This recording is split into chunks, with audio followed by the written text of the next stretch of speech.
5:33. 5:33, call the Economic Development Commission meeting to order. Roll call, Robert Morris, Commissioner. Big Delegate, Commissioner.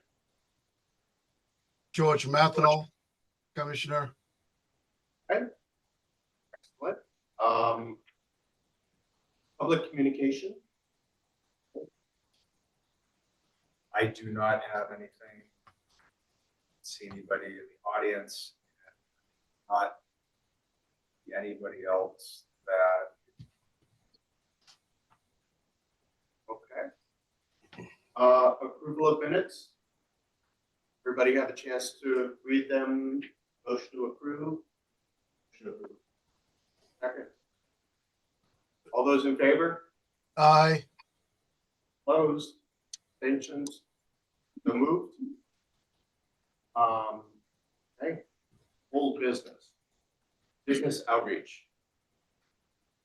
So had several good conversations with the TAP staff on sort of what the past strategies have been, and we sort of all came to the conclusion we had. So have some ideas for our first meeting and how to proceed. But several very good.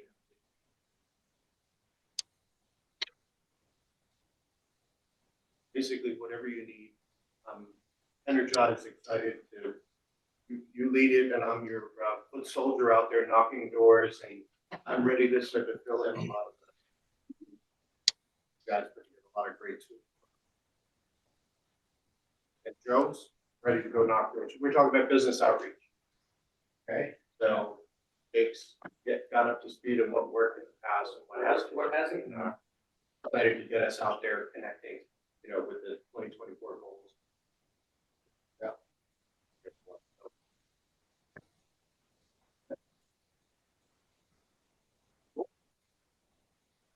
Yeah, if I could add as well, I also think it was production. A lot.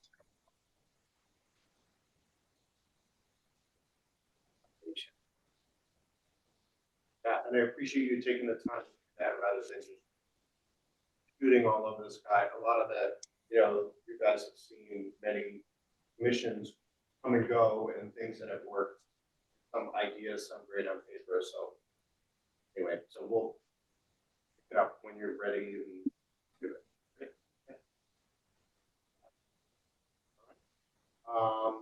Any other old business? Okay. I'm very grateful to have a representative of SEAT, Mr. Carroll's here to give a little overview of the organization, and I'm also honored to be Groton representative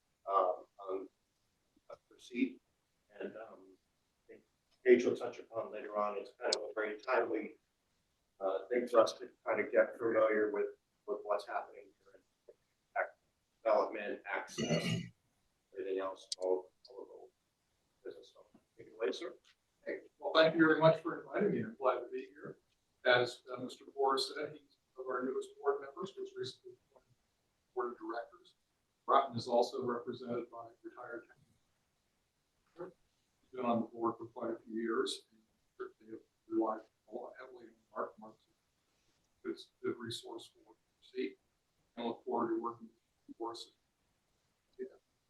I'm here just to really kind of give an overview of SEAT, making an assumption that we're not very familiar with the service that we provide and what we are. And I'm perfectly happy with this being very informal.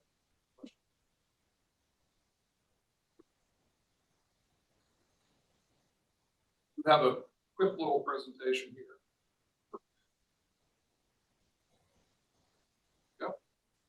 So anyway, what is SEAT? It is a transit district. We have legal authority organized under general staff. Connecticut. There are about a dozen transit districts in Connecticut. Most of the time when folks think about public transit, they usually think the big kahuna in the state. And that's kind of a unique critter. It is a state-owned agency, operated by a private company on behalf of the state. And the rest of us are transit districts, like a small quasi-municipal agency. And we are owned, if you will, by the member town seat. Southeast Area Transit is owned by Lyme, Griswold, Lisbon, Montville, New London, Norwich, Stonington, and Waterford. The three biggest towns, populations of over 20,000, Groton, Norwich, and New London, are entitled by state to 2 members on the board of directors, and the other towns have a single. The board is appointed by member towns through their local process for selecting board members. Most of the towns have representatives who are the first selectmen or chief elected officials. That's not a requirement of the state, it's more of just local practice. Seat was formed back in 1978. Headquarters were located in Preston, which is not a member. The facility is actually owned by the Connecticut Department of Transportation. Getting pretty long in the tooth. It's over 40 years old, and we are being challenged, of course, with the coming acquisition of.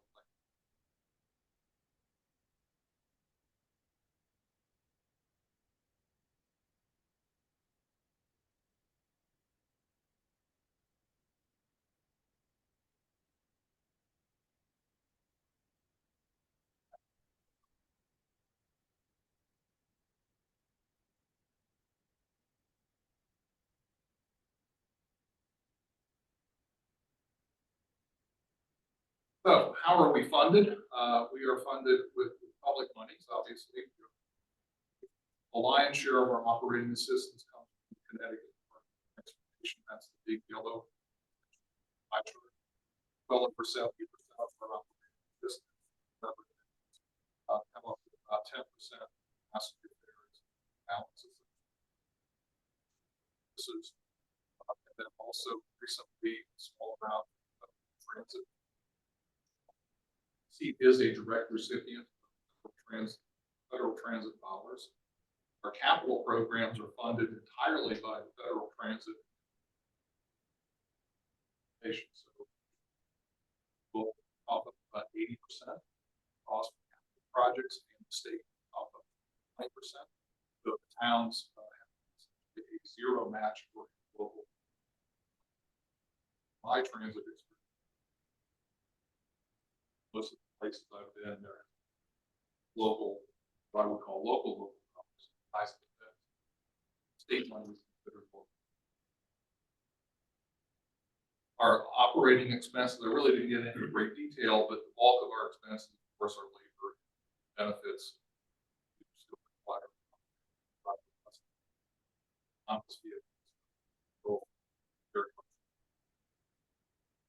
services. Okay, how various? How much in the future? I think Generational? Is it- well, there are a few pilot projects of autonomous vehicles out there, but essentially pilots are operating very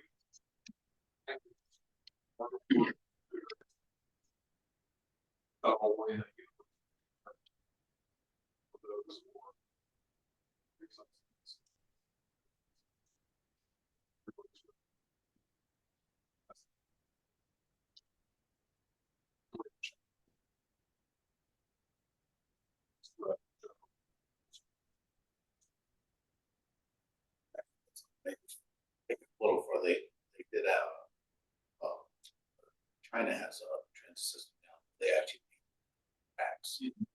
So these trains actually follow tracks. So they still have autonomous value to them, but they don't. There's magnetic strips but it doesn't do anything for energy. It's just reading their direction. Exactly. And they actually created virtual train stations. Yes, but they can each car holds on. I was going to ask you the same question. Yeah, because I see that it's happening. Yeah. Probably sometime in the future, but probably not in my lifetime, I think. Yeah. That kind of service in smaller areas. I mean, so for example, CP Transit operates the fast track service, which operates on the dedicated right of way. And there, I think it certainly is very practical. It is a good way, so you don't have other things here. But I suspect because we are heavily leveraged by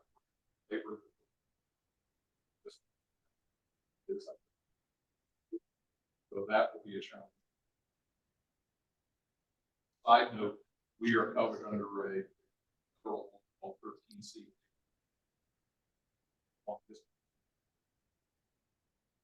Incident way, and essentially, when we make improvements, person. That's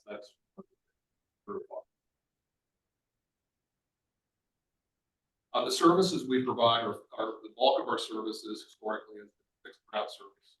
Buses operating scheduled line, if you will. We also were required to operate transit service, which operates in flow, will route service. That's the a lot of the history of it, of course, it was back in iceberg.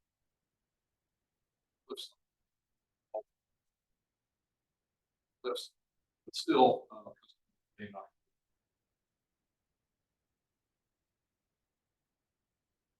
That service operates the same hours. And then we also have been dabbling our big toe, so to speak, called micro transit, which is really demand response, all up in dedicated service areas.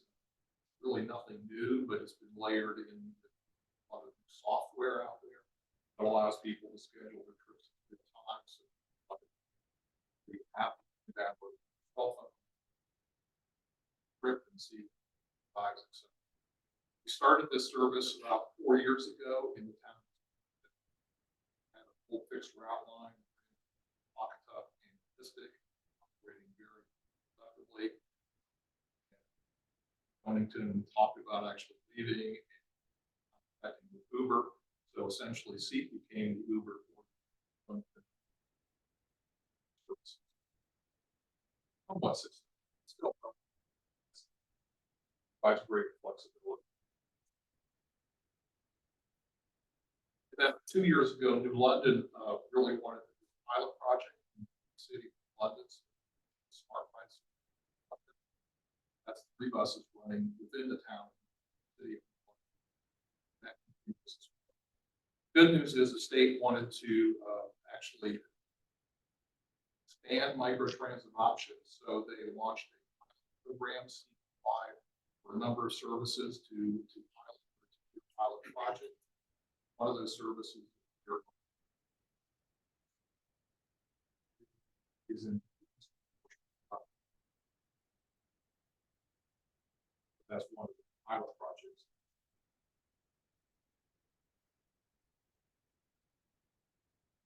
The fixed route services that we provide, essentially we have one local service, Route 11 service, and I'll go to the next slide here.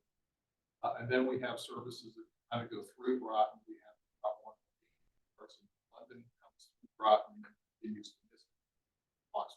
We have the Route 2 line, which starts in Norwich, comes through down through Preston, Ledyard, and Groton, Boston, London. Then the Route 3 line, which originates in Waterford.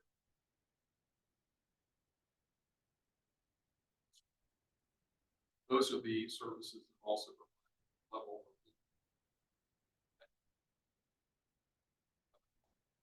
of which circulates through Groton on an hourly Saturday. That's the current level of service.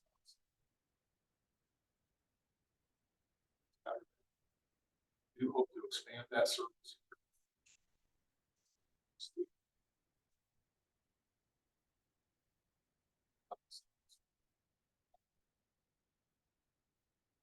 That service. So I have a question about this loop. You can get to, Big Y, CVS, Duncaster's over here in this corner, you can get to the Stop and Shop. But otherwise, it looks like you're going from house to house. I mean, there's not even a stop at the business park across from here. Correct. Or an EB, the biggest employer in town. That's one of the things we're looking at trying to make a change. We do have shuttle,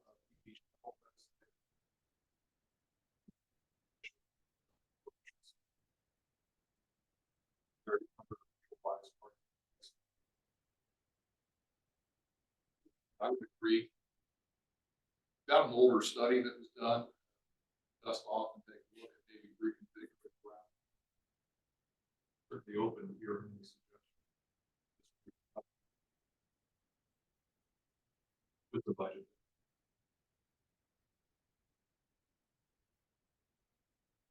Want to touch upon the fixed stop issue and the signs?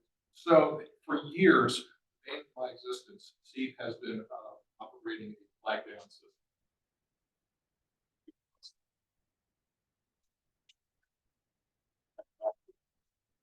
So we have been working on trying to establish stop signs. So these are proposed stops on this map here, the purples along the Route 11 line, and finalize the map perspective towns to actually memorialize some of those locations also.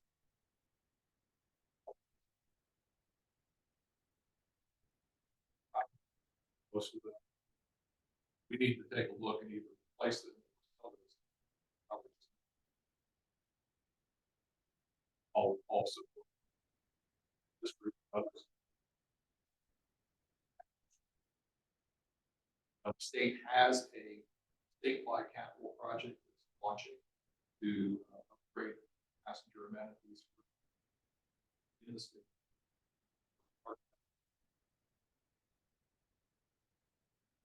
That's a good job.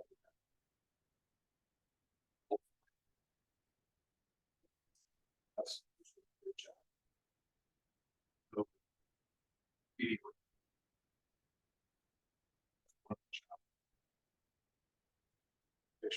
look at the shelters.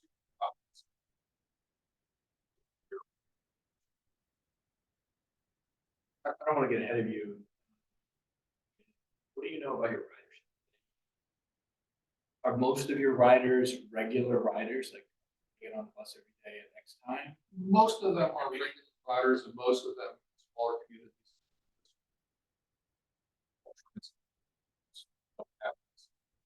Are workers. So they're on the lower. What a graceful way to say poor people. Okay, all right. So Let's go ahead and get. sorry, yeah. You want to circle back with the question? Yeah, no, my apologies. Yeah. So, you know, I just provided some general route performance, statistics, various routes that we have, and apologize. And really things haven't changed that much in terms of service over the last couple of years. We were certainly challenged with COVID. We had to reduce service. COVID ridership was plummeted. It is back to pre-COVID levels. We ran for a whole year, not charging fares on buses in order to boost up service ridership. We started charging fares again about a year ago, back in 2023. So we've pretty much recovered that level. And there's still rumblings about trying to go fare free. Of course, the challenges for Southeast area transit, other trains, passenger part of our revenue issue. So for us, passengers, $1 billion. So if we don't charge a fare, where is that $1 billion? When we did the fare free program, it came from the state of Connecticut. Not quite covered the loss, but it was close. That's one. All of us. If we don't have the fair revenue and not offsetting state revenue, or the other unfortunate thing that we have to look on. Last 10 years that I've been operating, I've been managing Seed. This is the first time we've actually for the services. Very pleased with that.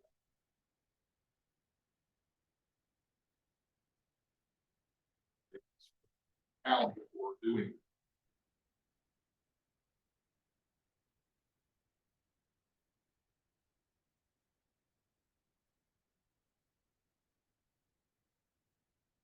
As I said, the new services with this expansion and additional state funding is to expand the Route bring back Sunday service, about 11, 1 for 8. Expand the Saturday service, about 3, which did not work on Saturday. There's a new routing route that is proposed. Question raised. It's a green line in the map, basically running from the sub base through the city of Groton to serve EV all the way down to Eastern. That was one of the recommendations.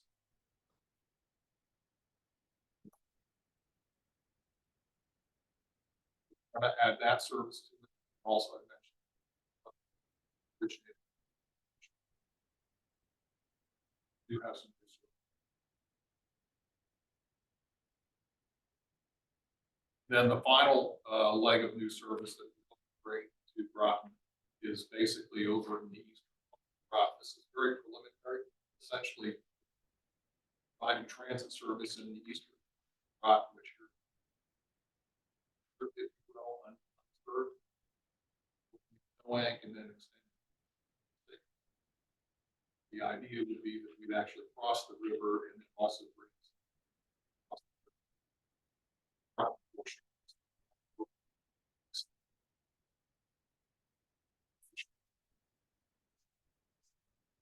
of course, operationally for us, the challenge is the tourist attraction, but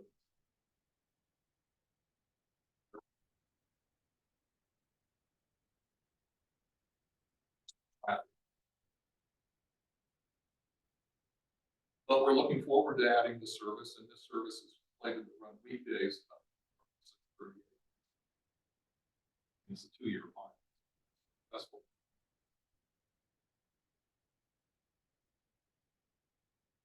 And that basically is what we have, what transit service exists here.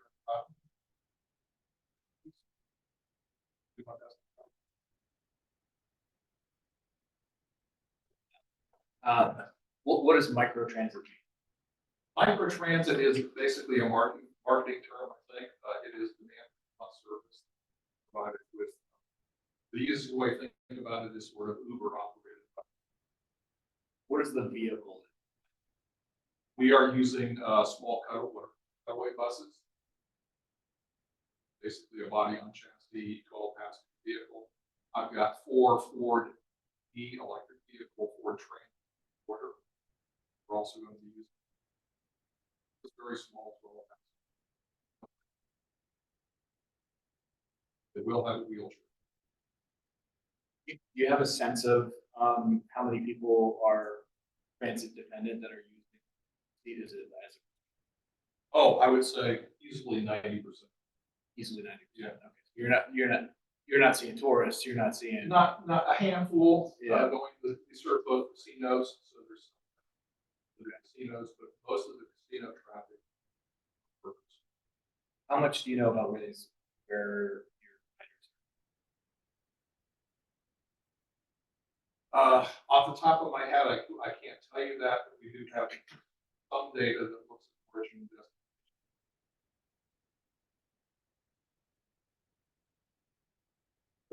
in a general hospital? I mean, obviously, most of our customers are using trips for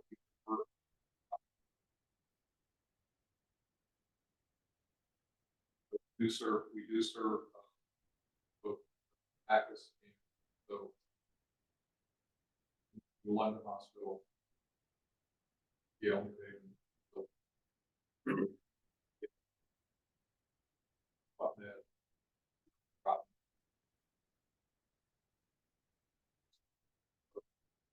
Are you in touch with EV about the CB shuttle? yes. Okay. Finally got a connection and had a very good discussion a week ago, looking at times, trying to tie those to their shift. Or good. They also have a rideshare program over there. Yes. I know a lot of people will meet up at a park and ride.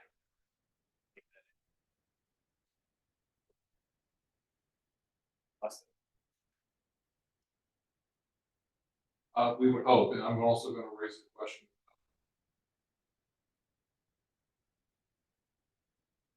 Well, the better way to phrase that is how much are you going to subsidize? They do get taxed well, yes. There is. Lawyer. Just have some of that right here. Hear a little bit about how expansions of services and fixed stops are. Would you have supporting data or the, would you get input? I would love to have input, so I'll share this map. You and you can share it with me. If you have suggestions, move here, why is there one here, I'd love to hear. We'll actually memorialize them. Kind of look at where we think ridership is, look at what data we have. We have stops marked virtually, if you will, because of the software that we use to track stops. You have points. Looking at those points. March plus unknowns. Where they're actually important. Predetermined stops. When you move to fixed stops, do you know the impact that will that positively impact scheduling and ridership? Do you have an idea? And will you no longer be able to flag the bus down in between this? Yes, I think it will positively impact operations. Ultimately, positive experience. People know where to go. Two is the plan that right now we track the buses real time. You can also get real time.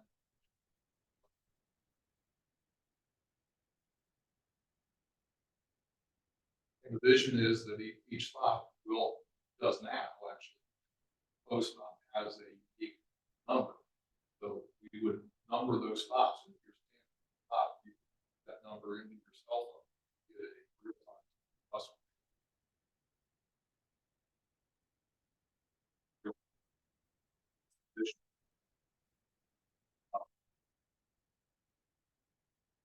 Would you be able to flag the bus down in between a fixed stop?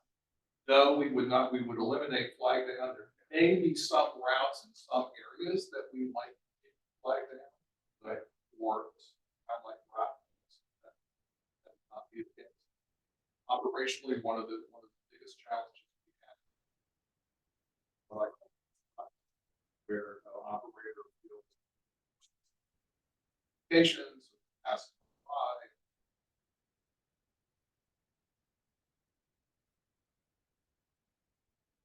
Pull over and stop at a safer location. So it'll be a challenge. We transition away from like that. The other challenge downtown in London, we have like bus, basically bus. The buses have for the stop for that killed full. It's very much.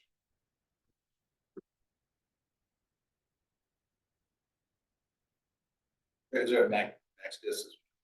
Lots of this on there. The standard rule of thumb is bus stop should be about 4 blocks apart. That was Groton considered urban or no? For the most part, yeah. We try to. I'll share this map with you, but try to get them at a reasonable distance. Yeah, so someone's not walking a mile. Correct. Once they're on the route. Yes. The only thing I had was kind of a dream of mine.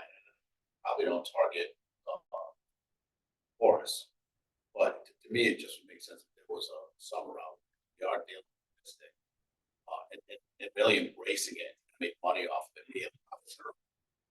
Just talking to Stonington and Fitch, and it's almost the perfect situation. You don't come into this lot, but this Fitch is not being used during summer. Neither is North Stonington High School. There was a point A, point B, where tourists that were going in the Mystic knew for a fact that they pulled into Fitch, that there'd be a bus that ran from 8 at night or 10 at night, whatever the schedule was real, or whatever the demand was. I just feel like that may solve a lot of our problems. We have a huge parking issue that we're trying to deal with as you can see. And we really don't want to bus behind, or I don't think anybody really wants to be part of that. But if you have all these vehicles, you could start with the cutaways, work your way up, and say, hey, you know, because it's really not in, really what Newport, Rhode Island does. We park in remote lots everywhere because nobody wants to pull in Newport and ride. But I think if there was something that was set in stone on Friday night, Saturday, and Sunday, we would see a huge ridership and maybe potential profit center, which I think, public transportation doesn't want to talk about. I wouldn't be opposed to that. I mean, if there's a desire in the local communities to pursue that, members, et cetera, and develop cost figures, and then we can go.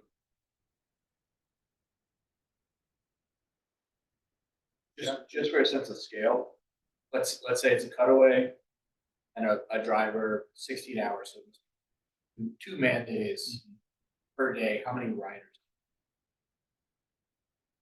How many people on a cutaway over a 16-hour shift?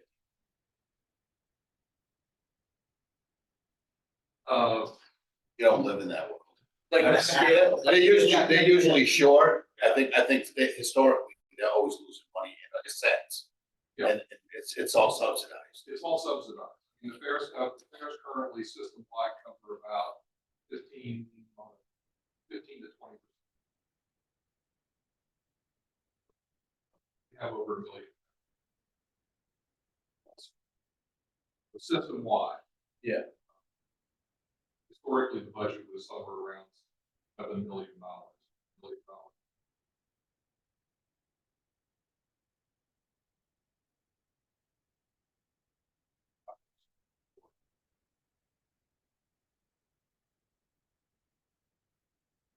Okay.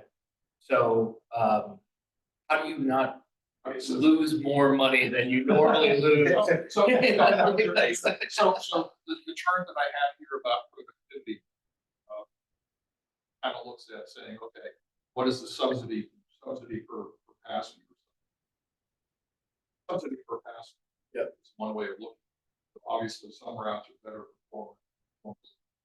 A higher ridership, generally speaking, the better your recovery. But even in New York City, it's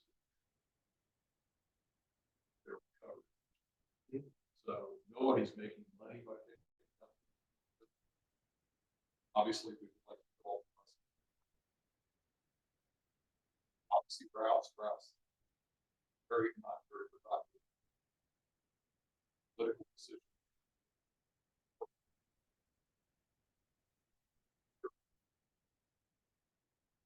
One of the challenges we face is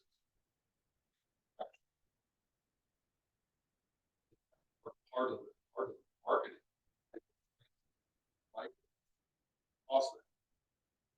Quite a fact when you look at productivity measures. Always put more generally speaking, you have excess capacity. Always squeeze.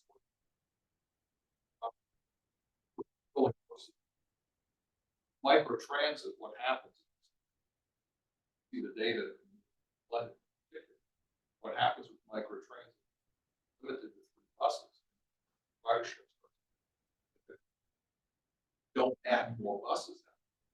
Reduce wait times. But we solve this, that wait times, there's the micro transit.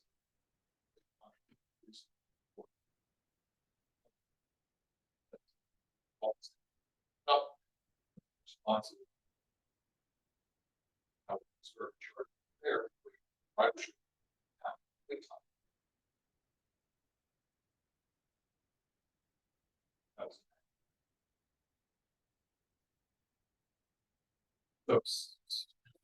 So let me ask this a different way. What is obviously when a program first starts, you're going to have a long time. Yes. You're going to. Well, at what point does it become a reasonable program? Generally, you want to see, I would say, and the rule of thumb is to look at your system-wide fare. Below that. So if we're a 20% fare box return. Happy. If it's less than that.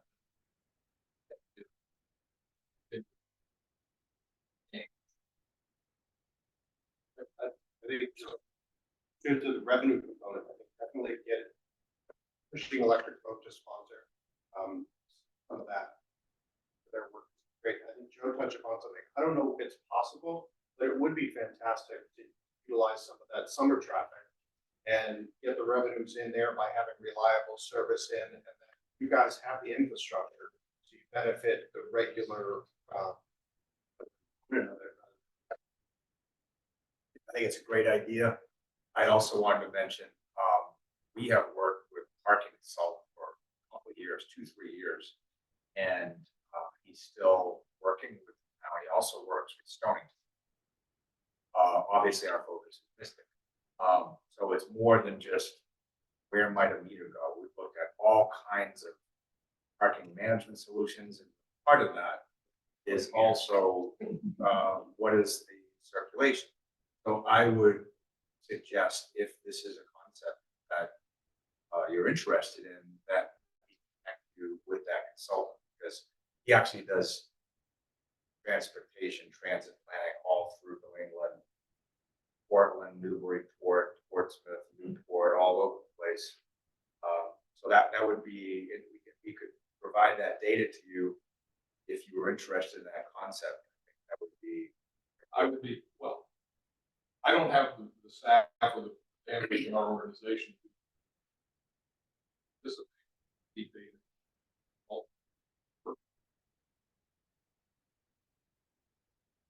Done all that legwork. Actually, part of the study was where we could put satellite locations. So, that's very much something.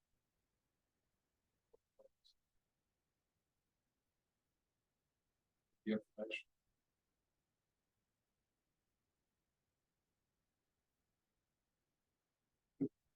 So the idea is if there was a proposal. That's this will be 80% subsidized. 5% subsidized. We think that year two, it's 75, 80, between 80 and 75.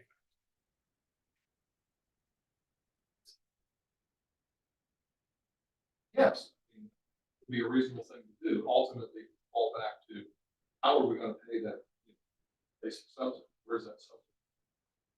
Even if we think it's a relatively successful practice. Then it goes back to what the state step forward.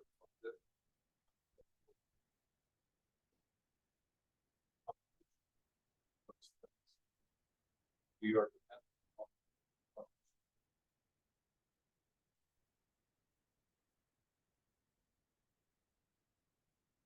You know, look up what Newport does, right? You get out of your car and you pay like $20 for it. But then that shuttle's free, and I don't know if they run it straight off the parking or if it's, there must be some, but then again, I mean, I'm sure that probably nobody makes money bringing people in. Well, not a great amount, but it seems like they do. Because I mean, thousands of cars at $20, you know, a car and the bus going back. That's a pretty small fraction total that come there. It is. 4 million visitors for it annually. Yeah. There's a tiny fraction that parking side. Most still go to. Yeah. I mean, like, how does an airport work? They got a bus going all over. Yeah. And they gotta make money. They may not. yeah, well, transportation is typically. No, like a private airport parking. You go and you park. If you go Oh, yeah, park, they make money. they're making money. Well, there are also the fees on the landing fees, the gate fees that they charge the airline. They have a revenue It's- stream. Yeah, it's actually that component loses money, but the airport makes it. I'm not an expert on air transit, but, you know, they pay their gate fees, and in that, they're providing those. But in overall, though, state budget wise, we subsidize. There are some, the people that come in, I think, private, and then like the Easy Go parking and, they Yeah, it's not they set a model, they're private companies. Okay. They set up that model, there's a huge amount of, public money that goes in. You don't get the positive, other than you're bringing business in. You know, you're making it convenient for business wise to come in for it, you need to be able to have experts. So it's kind of part of, but we lose money at the Groton Airport. But it's a resource. A day tripper, tourist day tripper, it's tough to break them from that. Yeah. That's different than someone who's going to park, right? Yeah. Typically, your day tripper wants to be close to their vehicle or know that they have a guaranteed way to get back in a timely manner. If you said, a couple hours from now, they're gonna say, forget it, I'll pay to park. You told them every 30 minutes at such and such a time, you probably could. Yeah, or the bus fills up or every 30 minutes, you got one at the parking lot. That's why I think if you're in contact with people doing that, and there's an ability to proceed by that, you already have the infrastructure, that's a synergy that'll save money. If it's possible, good idea. You know, Yeah, it needs to be frequent. Absolutely. The other challenge.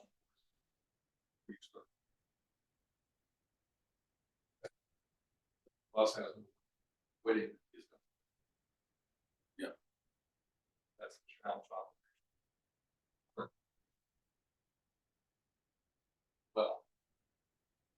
They gotta find somebody that want to jump off the bridge after doing that route back and forth. Yes, well, probably 95.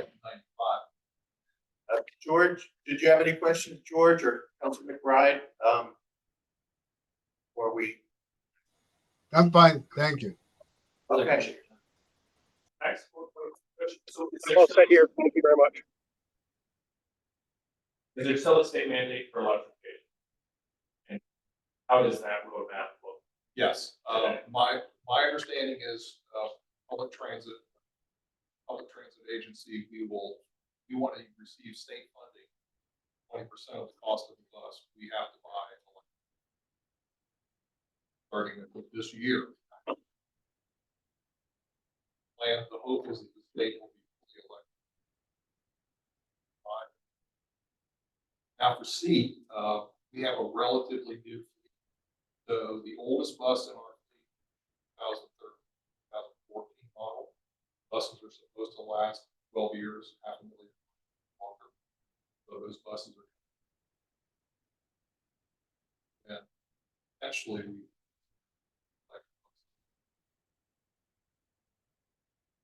Rest of the.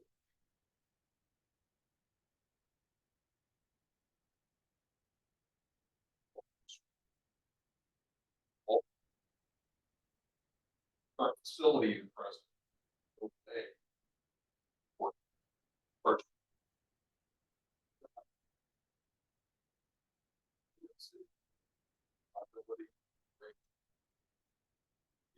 about 200 plus routes. Represents buses.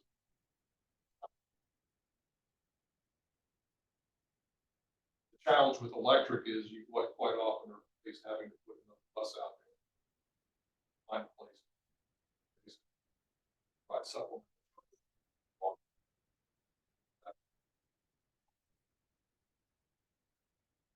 Technology is constantly improving, so we hope that the range will go up. But I think the biggest thing, my concern is reliability, what happens. Power overnight. Buses have.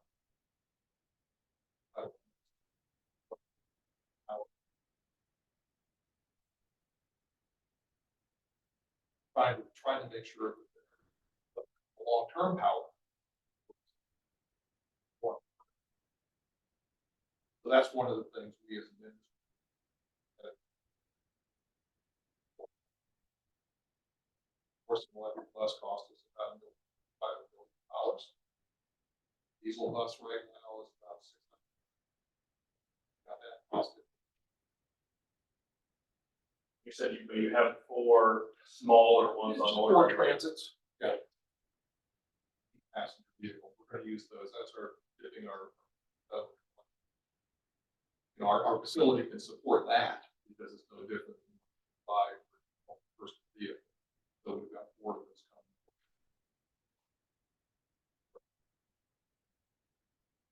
they're limited in range as well.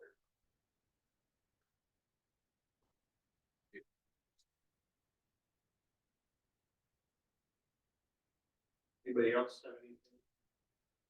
I'm grateful, you'll definitely be hearing from me, but I think whatever. With the candle for all of us here to figure out how the EDC can provide its own data and ideas about stops and employment and all this other stuff. So I will look forward to working with it. And we'll also constantly be aware that ideas are great, but you also need people to implement.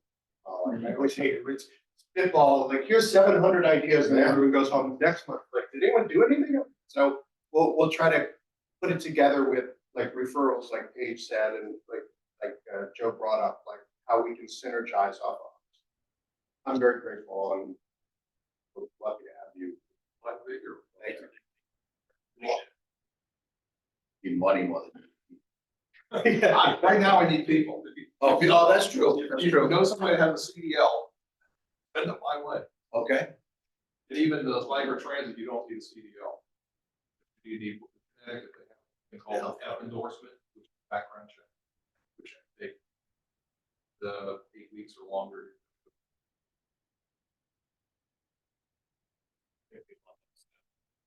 Well, you know, I get that, yeah. not to be controversial, but if the state isn't gonna give us a portion of our sales tax, that should be funding some transport here that also supports the wider community. I'm just saying, could be. Well, one of the things that we as an industry are frankly concerned with, transit. Is financial stability. Yeah.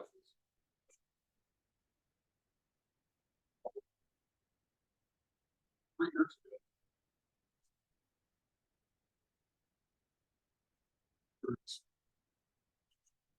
That office one thing. You know, some. The state has a very good budget. Yes, it has a very good budget. That's not.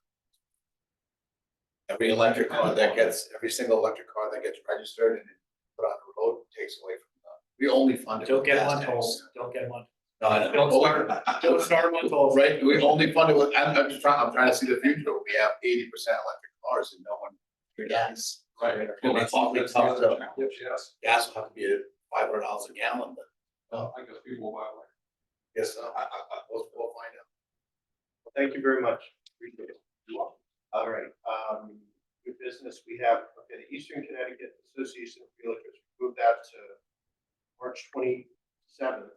Here, what time did we have? I didn't write it down. I think it was at 9. Yeah, in the morning. Yeah, we'll get more details out about that. Susie Hurlbert, the CEO of the Eastern Connecticut Association of Realtors, Sector Paul and RT, and talk about funding sources for them. And there was also a thing, I think you posted about it too, the state has money to buy public access to water. All of these different components, we'll make sure.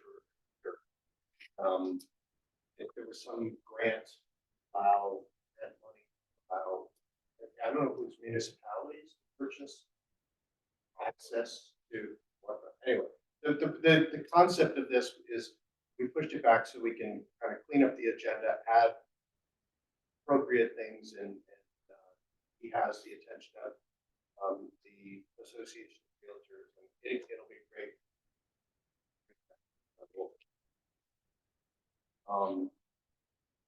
The next one. I'm sorry, what's the location for that? Here. Here. Yeah. The other, okay, so the March meeting, I have a conflict, and I was wondering if we could change it, to, I think, to email to March 6th, the day before. I think most people said. Fine, okay. Let's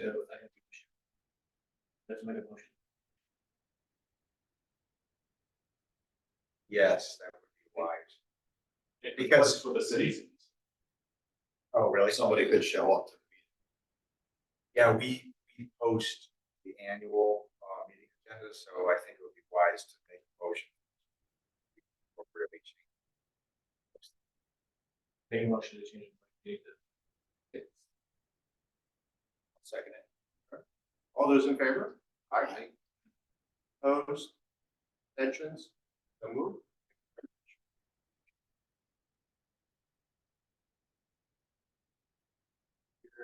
Reports. Okay, chair report. I went to the business after hours in Noank. I saw Joe, you also went there. It's a great, fantastic, reuse of the old store. And good Yeah. pizza. That was great. It is, good example of community repurposing things. Let's see. Oh, I submitted the 2024 annual report goals. I also attended a Connecticut legislative breakfast in New Haven. That was by the BioCT. They have the lab here. Comments. Yeah, the Bio Commons. Jody Gillian, the president of that, is fantastic. It is really lucky to have her. She got the governor there, brought a lot of resources and talked about employment, a lot of the stuff we talked about here, access and training, workforce development. And maybe when she's in town over this year, I get her to talk to us. She's just pretty amazing what's happening there. I went to a meeting of the chairs. John Reiner had us come in to talk about the RFP process for the POCD. So it was great. It was great. Paige was there. It was still great even though Paige was there. We talked about basically how the RFP is going to be rolled out. And in a few months, we'll be asked to put a representative together to sort of help coordinate some of that. And then, if anybody's interested, we can send someone.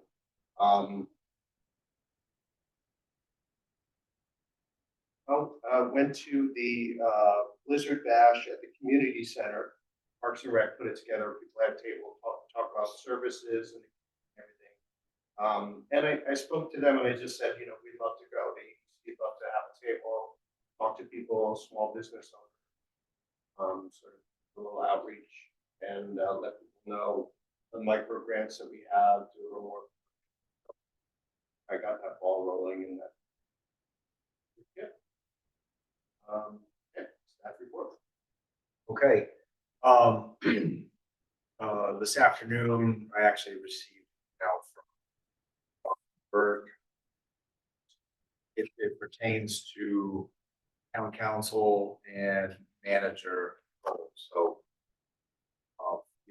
we'll forward this to you by email as well, but obviously we have a new council and it's common to set the stage for what their priorities are and what they desire moving forward. So there were two goals that directly involve the EDC, and the first one deals with downtown Groton. If you can recall, previously had an inquiry regarding how maybe we can deal with some vacancies in downtown, and we had an open conversation about that. Hammer using air, that topic is still out there, and council's asking the EDC to discuss and make a recommendation to them as to how you would deal with improvement in the downtown area. Well, I think that's something we can talk about. The second is more broad in that they're asking the EDC to weigh in on any other economic development projects, initiatives.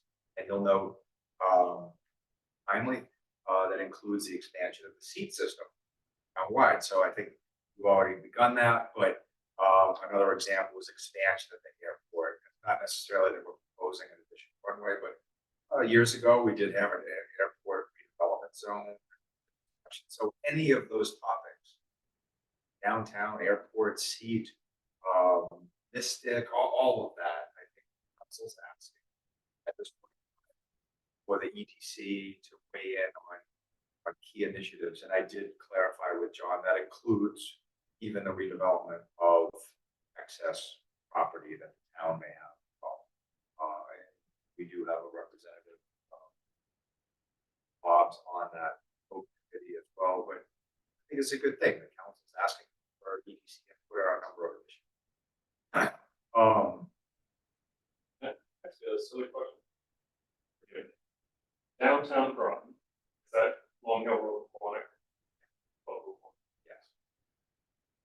with any of 184? It doesn't, but I would say that's fair game. We've had a lot of development for public support.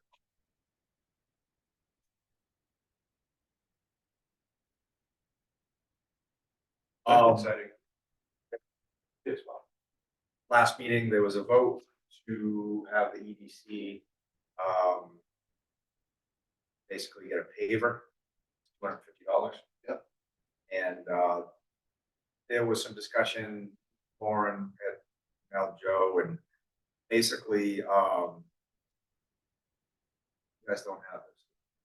You go I get. got the email and I think we need to have some discussion as to what exactly it needs to say and which one of these pavers were. The EDC rocks. I vote for that. EDC rocks. I'm gonna follow the chair. So Nay. I just, we have to make a decision. Other than text, what do you think? I think what she wrote was okay. I don't know. That's why I said we should probably discuss it. But That's there's what you wrote. The Town of Groton Economic Development Commission with this particular tile with that. So I think summary capital of the world. There's an American flag, but that's something we could obviously is up for discussion. Yeah. There's a lot of the EV, obviously. Beyond the sub. Well, I think that is also one that's just. I feel like I'm the liaison on sale, but I should tell you that it is moving forward. Possibly, we're saying goals for itself, but Veterans Day, November. Oh wow. Yes, I mean this is probably 13 years making it, so Yeah. but so this is pretty big news for us. And if anybody knows any businesses that get in on it, you direct them right to that website. Start everything else. Or we'll just, yes. Yeah, we just make a decision, if we vote to let Joe decide. That's what we did last time. Oh, we did? The text, all right, so you Okay. already have authority. You pick what you think is Okay, appropriate for us, and that's the, I think it's appropriate the way that Lauren came up with it. okay. Okay, I'll make a motion that we use Lauren's template for wording. All those in favor? Aye. Opposed? Oh, Business so- getting All done. right, excellent. Be interested to see how she writes them. What is that website? So you can just Google Groton, USS Groton sale. Say that. It brings you right to all our. The sale was cut in Bremerton probably 6 years ago. It's been on the sub base in Alpha lot, closest lot. It almost looks like a junkyard. Going on. But that is, now what LBI was initially gonna do the work, was pay it over to farm. They have all these people that really aren't probably ready for the big shelf, the boats that are going in the water. They may take them, and so it's kind of exciting. Sandblast getting ready, these kids are gonna get to work on something that probably they would have weld on for years and years. But it's, integral part of the boat. They'll assemble it there and then bring it down. They probably will weld the wings on in place. Yeah. But they move forward. It would be an event, like, Oh, it's probably, oh yeah. yeah. Loud. I'll have my parade there and I'll be walking down the street. We look, so if you saw that, it's hard to notice, but on that big wall facing north, actually, the Gold Star Bridge with the tree bridge, so the things like it's sailing home. I found out tonight, it was, the keel laying was 71. I didn't realize how old the USS Groton was. I thought it was somewhat, but it's not. It's gonna be amazing. Fast. Going fast. All right, just jumping back into the report. So we're still reviewing the applications for the Groton Business Pivot Grant. And I hope to have those done this month, February. Challenge grant, we finally executed with the state. That's been a process. Anytime you deal with the state, $6.4 million, it's a job. Every day there's another step. But we did get that signed. Now we have to move into a closing soon, and there are requirements leading up to the closing in terms of patient plan, organization plan, a lot of steps leading.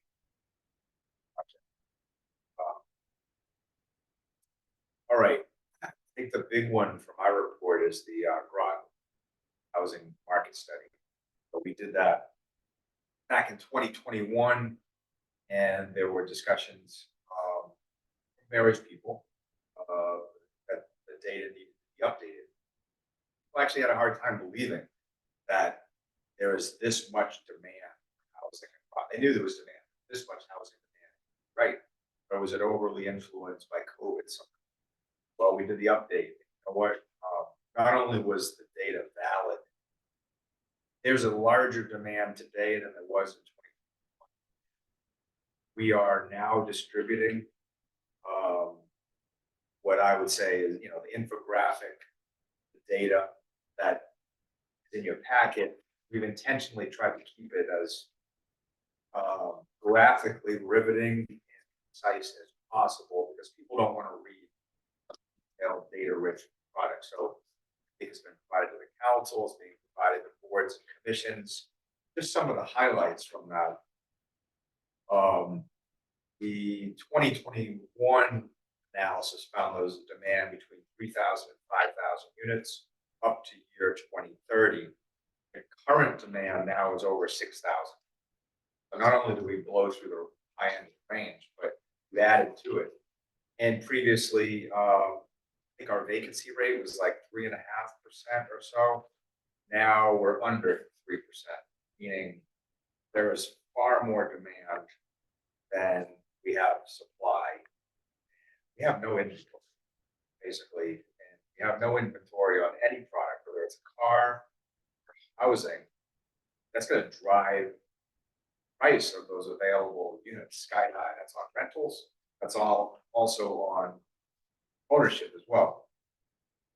Within the executive summary or the infographic, basically it says that obviously we lack inventory, but Groton has only had construction of 405 units between year 2013 and 400 units.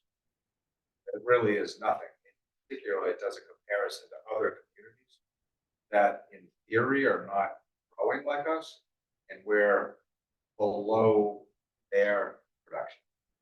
So we're not hitting par. As a result, that's driving 19% rent increase between 2020 and 2023.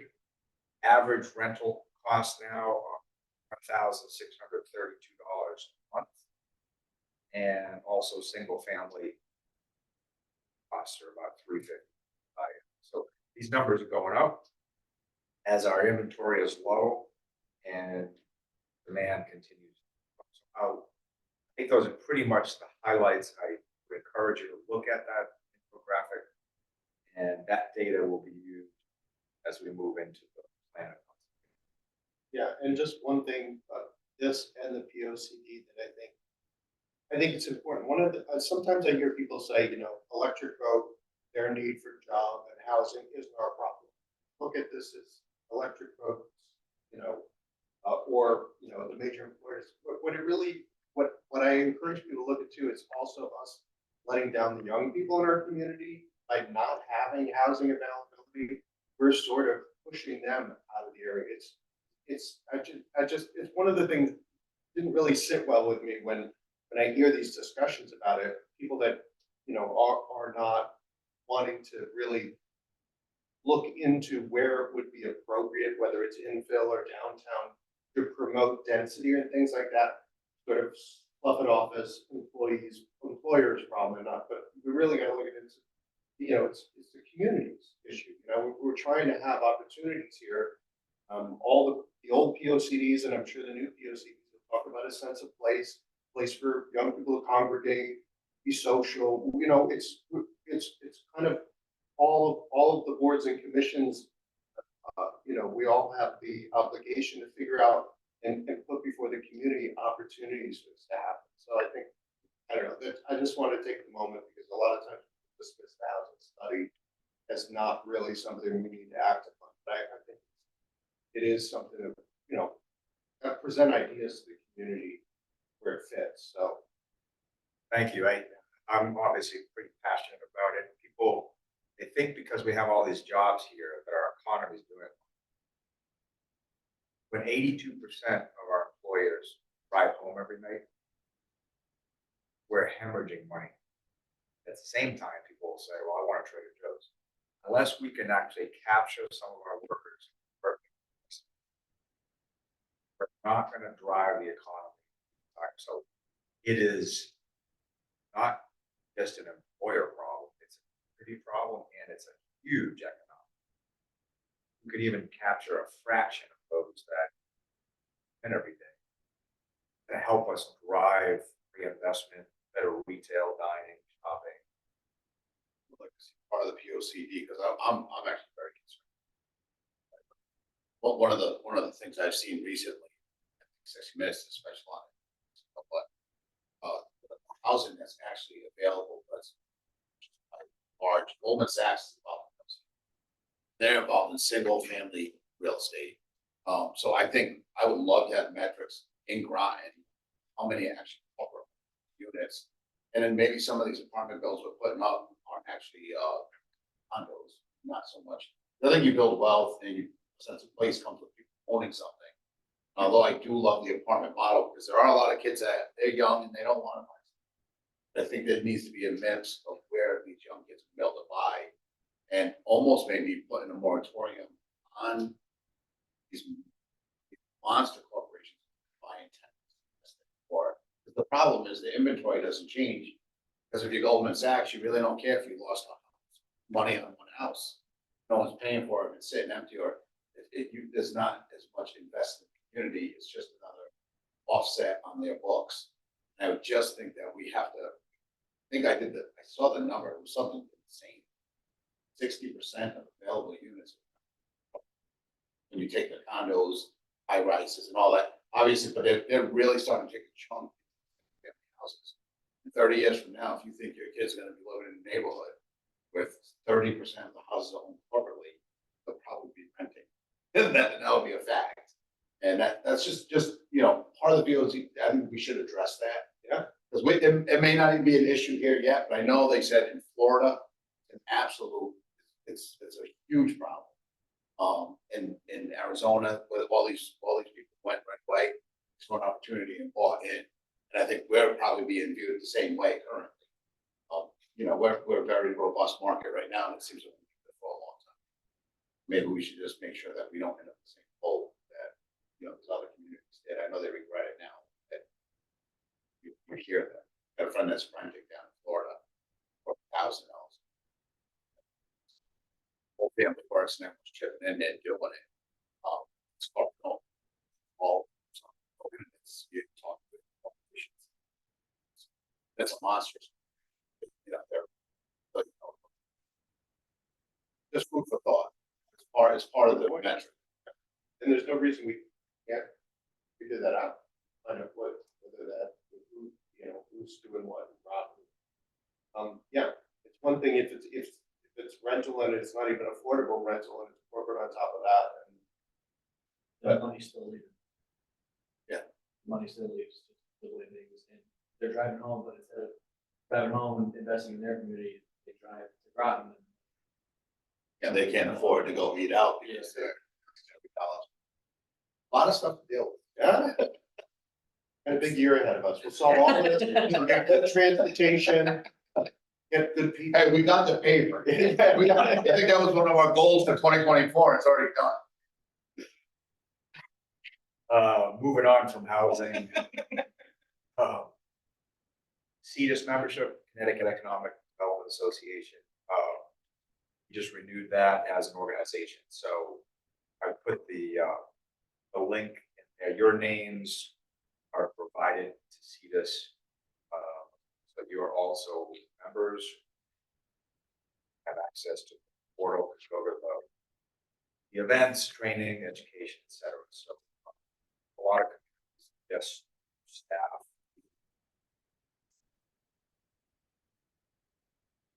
On the radar. I attended a CBIA Economic Summit January 18th. Pretty interesting up in Hartford. Governor was there, talked about his priorities: workforce housing, childcare, workforce training, matching jobs with those seeking jobs. They launched this new website, jobs.gov, that basically, I guess, lists all the jobs in the state. Easy portal for people to find these opportunities. Good news is also mentioned there, last year, 2023, Connecticut grew by 57,000 residents. Doesn't seem huge. Compare that to adjacent, these were net positive. So states.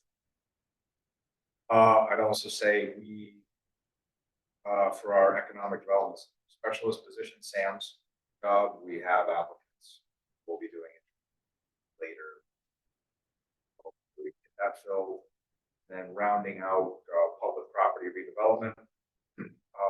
We had thought we were going to before the cow for 2 of the properties, Groton Heights and Pleasant Valley. We thought that was going to happen in January. Instead, it's going to be February 13th for both of them.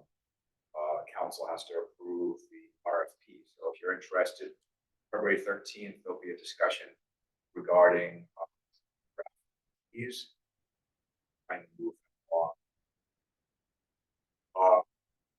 Gold Star Highway, there is a developer. That news is going to be released. Multifamily development that was envisioned by the council and the town administration, so that'll definitely move forward. That option agreement basically expires, I think, in September. So good timing getting them in the picture, and they'll move that project forward. Probably be a couple hundred housing units. Brighton Square, former Sealy School. If you drive by Route 12 and 95, you can see vertical walls that are going up. So that's moving along pretty well. Colonel Ledyard, developer pulled an interior demolition permit in January, where he's supposed to pull a construction permit anytime to move that along. I think that's pretty much all I have.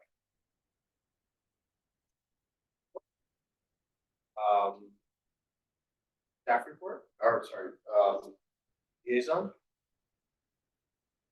I submitted my report, pretty brief this month, so nothing further to add. But here and get back to this. Thank you for being here. Okay, any, Councilor McBride, did you have anything, or? Well, I was going to touch upon what Paige mentioned earlier about the council, but he covered it well, so no need to read, go over that again. But I did want to mention that the council has had 2 kind of strategic sessions. One the mayor called for early in the month to discuss the priorities of each councilors and kind of put them into a numbering and priority system. And many of them are all economic development related. So I don't want to steal her thunder. I'm sure she'll be reaching out to the EDC on those matters, but we did come up with a lot of priorities, and most of them are economic development related. I think the number one was, putting the schools back on, putting them to develop their best use. And we also had a really good meeting with the legislature about a week or so ago in terms of other priorities, and a lot of them were economic development related too. So I'm sure the mayor will be in touch with the EDC and through John Bird or however that works out. But just wanted to say that the past month has been pretty productive from a council standpoint on focusing on the economic development. So just want to give everybody a heads up that Paige touched all the points from what things were referred to the EDC from those meetings. So that's all I have for an update. Thank you. Thank you very much. Appreciate council guidance on that, and get Paige working. All right, any other business?